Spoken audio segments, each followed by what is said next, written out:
সত্যি কথা বলতে গেলে আমি একটি কথাই বলতে চাই, অতীত থেকে আমাদের সকলের শিক্ষা নেওয়া উচিত। আজকে তার থেকে কঠিন পরিস্থিতি আমি মোকাবেলা করছি।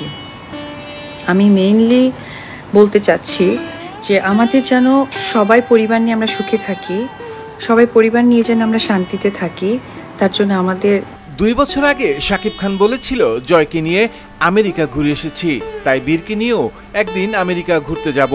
কথা দিয়ে কথা রেখেছেন নায়ক। আব্রাহাম গেছে, তাকে একটা সুন্দর মেমোরি দেওয়ার চেষ্টা করেছি। সামনে শেহজাদ যাবে, তাকেও একটা সুন্দর মেমোরি দিব ইনশাআল্লাহ।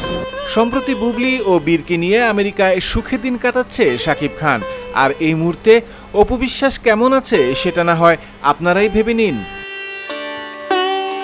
এই 2 সতীন তো অনেক দেখিয়েছে দর্শকদের, কেউ কখনো ছেড়ে কথা বলেনি।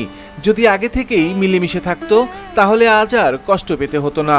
দুইজনই একসাথে শাকিবের সাথে সংসার করতে পারত।